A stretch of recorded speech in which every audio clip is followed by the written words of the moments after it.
اعوذ باللہ من الشیطان الرجیم بسم اللہ الرحمن الرحیم۔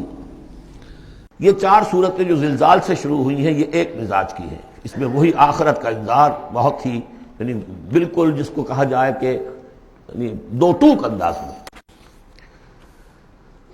سورۃ العادیات بسم اللہ الرحمن الرحیم والعادیات ضبحا فالموریات قدحا فالمغیرات صبحا فاثرن به نقعا فوسطن به جمعا۔ یہ پانچویں اور آخری صورت ہے اس اسلوب کی جو صافات سے شروع ہوا تھا، والصافات صفا فالزاجرات زجرا، پھر آئی والذاریات ذروا، اور پھر اس کے بعد آئی والمرسلات عرفا، پھر آئی والنازعات غرقا، اور یہ آخری ہے والعادیات ضبحا۔ اور ان قسموں کے بارے میں بھی اجماع ہے، ان کے معنی میں کوئی اختلاف نہیں ہے۔ وہ گھوڑے کے جو دوڑتے ہیں ہانپتے ہوئے، قسم ہے ان گھوڑوں کی، یا گواہ ہیں وہ گھوڑے جو دوڑتے ہیں ہانپتے ہوئے۔ فالموریات قدحا، پھر وہ اپنے سموں سے چنگاریاں نکال رہے ہوتے ہیں، جب وہ کسی پتھر کے ساتھ ٹکراتے ہیں تو چنگاری نکلتی ہے۔ فالموریات قدحا فالمغیرات صبحا، اور پھر وہ الصبح in the small hours of the morning جا کر غارت گری کرتے ہیں۔ یہ عربوں کا جو کلچر تھا، ان کی جو تہذیب تھی، لوٹ مار، اور لوٹ مار کے لیے ان کا وقت مقرر تھا small hours of the morning, جبکہ بہت سکون سے لوگ سوئے ہوئے ہیں، ٹھنڈی ٹھنڈی ہوا چل رہی ہوتی ہے، بہت ہی مریض کو ساری رات بھی اگر نیند نہ آئی ہو تو اس وقت آ جاتی ہے، وہ وقت ایسا ہوتا ہے۔ اس میں جاتے تھے وہ برق رفتاری کے ساتھ گھوڑوں پر جا کر لوٹ مار کیا، قتل کیا، اور پھر بھاگے وہاں سے۔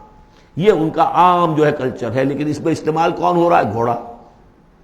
اچھا، یہ گھوڑا جو ہے پھر ان کی جنگوں میں بھی استعمال ہوتا تھا، جبکہ آمنے سامنے جنگیں ہیں، وہ جنگوں کے اندر جاتا تھا، حالانکہ اس کی تو کسی سے لڑائی نہیں ہے، وہ صرف اپنے مالک کی وفاداری کر رہا ہے، جو اسے کچھ کھلا دیتا ہے، کوئی دانہ ڈالتا ہے، کوئی کبھی اس کے جو ہے وہ مالش کر دیتا ہے، اس کا اتنا وفادار ہے کہ فرمایا فالمغیرات صبحا فاثرن به نقعا، اور پھر جا کر وہ گرد اٹھاتا ہوا دوڑ کر جاتا ہے فوسطن به جمعا، اور جمعیت کے اندر گھس جاتا ہے۔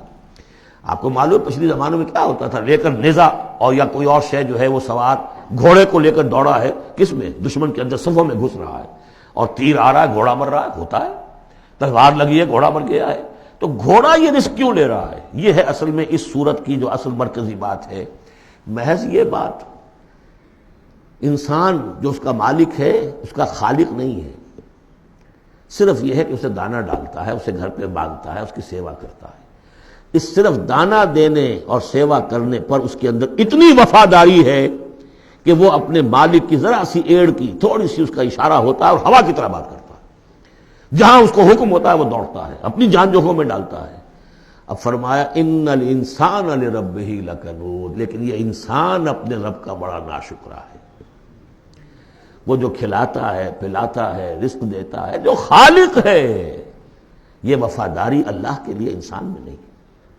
کتے کی وفاداریاں دیکھو، گھوڑوں کی وفاداریاں دیکھو، ان میں کتنی وفاداری ہوتی ہے۔ والعادیات ضبحا فالموریات قدحا فالمغیرات صبحا فاثرن به نقعا فوسطن به جمعا ان الانسان لربہ لکنود۔ کنٹراسٹ، ایک اس کا طرز عمل ہے، ایک اس انسان کا طرز عمل ہے۔ وَإِنَّهُ عَلَىٰ ذَلِكَ لَشَهِيدٌ بَلِ الْإِنسَانُ عَلَىٰ نَفْسِهِ بَصِيرًا، سورہ قیامہ میں جو ہم نے پڑھا ہے اسے خود بھی معلوم ہے کہ میں ناشکری کر رہا ہوں۔ وَإِنَّهُ لِحُبِّ الْخَيْرِ لَشَدِيدٌ، لیکن یہ مال اور دولت کی محبت میں بہت شدید ہو جاتا ہے، مال اور محبت کی دولت کی وجہ سے حرام حلال کی تمیز ہٹا دیتا ہے، حالانکہ اس کا نفس ملامت کرتا ہے۔ لا اقسم بیوم القیامہ ولا اقسم بالنفس اللوامہ، وہ اللہ تعالیٰ کی نشانیوں میں سے ایک نشانی ہے انسان کے اپنے اندر۔ افلا یعلم اذا بعثر ما فی القبور، تو کیا اسے یہ معلوم نہیں ہے کہ جب زمین میں جو کچھ ہے، قبروں میں جو کچھ ہے، تلپٹ کر دیا جائے گا، انہیں نکال لیا جائے گا، وحصل ما فی الصدور، اور جو کچھ ان کی سینوں میں چھپا ہوا ہے وہ بھی نکال لیا جائے گا۔ ان ربہم بہم یومئذ لخبیر، یقیناً اس دن ان کا رب ان سے پوری ان کی باتیں جو ہیں ان سے باخبر ہوگا، ان کی خبر لے لے گا اور ان سے حساب کتاب لے لے گا۔ اللہم ربنا حاسبنا حسابا یسیرا، ان صورتوں کے آخر میں یہ دعا، اللہ تعالی ہم سے آسان حساب لیجو۔